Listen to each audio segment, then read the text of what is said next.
USA.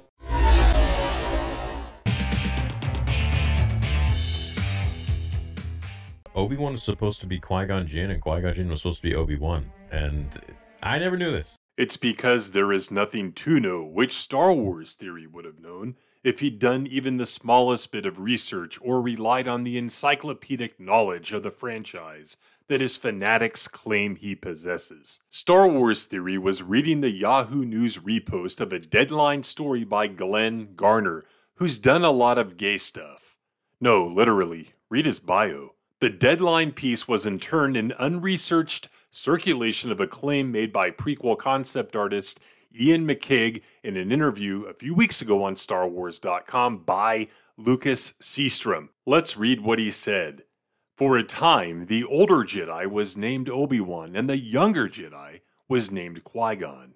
It was very poignant that at the end, as Obi-Wan dies and Qui-Gon defeats Darth Maul and stays with his master as he passes away, he not only takes on his master's quest, but he takes on his name.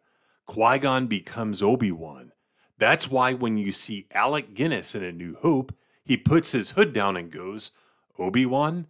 Now that's a name I've not heard, because he's not Obi-Wan, he's Qui-Gon. And right at the end, George changed it.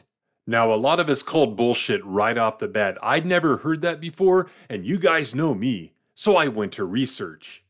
The Art of Star Wars Episode 1 had this to say in the caption for the Obi-Wan and Qui-Gon concept art, some of which was by McCaig. Qui-Gon Jinn as the younger and elder Jedi, conceptual designs. McCaig initially drew a young Qui-Gon. When Lucas finally decided that Qui-Gon should play the role of mentor, McCaig drew a new portrait, based on Liam Neeson. Let's flip over to the making of Episode 1. Here it quotes George Lucas, but by the end of the film, he has become Qui-Gon by taking his rebellious personality and his responsibilities. Of course, George is speaking allegorically, but it's reversed. At this point, I decided to go for the gold and red. The Star Wars Archives Prequel Edition, much of the same concept art as shown in Art of, is featured in this amazing publication, albeit with more commentary. Let's read this caption for the portrait of Qui-Gon on the right. Initially, Obi-Wan was to be the main protagonist, but as the story evolved, it was decided that there should be two Jedi, a Master and a Padawan. After Liam Neeson had been cast, McCaig drew portraits of Qui-Gon with and without a beard, May 13, 1997. The previous page captioned the drawing on the left. Iain McCaig's concept for Qui-Gon, dated December 6, 1996, used Ewan McGregor as a model. Again, at one point in development, the younger of the pair was to be named Qui-Gon. The use of Ewan McGregor as a model is incidental. But why assume? So I went straight to the archive's author, Paul Duncan, who spent an extensive amount of time with George Lucas in creating these massive archives books. Posting the 3 photos to X and tagging him, I said, "Hello, sir. I've been going through your amazing books.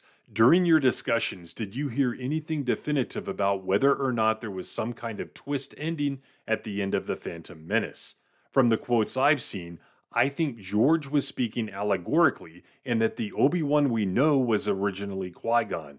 Please see related snapshots from your book." He responded, "There was originally just going to be Obi-Wan as the Master. Later, George decided to introduce Qui-Gon as the Master and Obi-Wan as his Padawan. So when Qui-Gon dies, Ben becomes a big brother to Anakin, as in Chapter 4 when Obi-Wan dies, and Han Solo becomes a big brother to Luke." I further replied, "Exactly what I read in your book and elsewhere. Iain McCaig's comments might have been a case of memory distortion or mistaking something George had said allegorically. Thank you, sir." Mr. Duncan liked my reply. So there you have it. Iain McCaig's word was taken at face value and published by the official Star Wars site without any fact-checking. For real fans, his statements didn't pass the sniff test. Is he lying? I doubt it.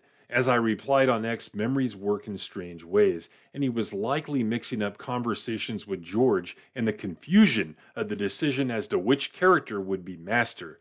Obi-Wan is not a mantle to be picked up and carried on. Besides, Do you think George would have had two similar big revelations at the end? I am Queen Amidala. I'm sorry for my deception. So let's go ahead and read it. Why not read the books like we do? I'd get a book, I'd read some of it, and I just wouldn't be able to finish it. Yeah.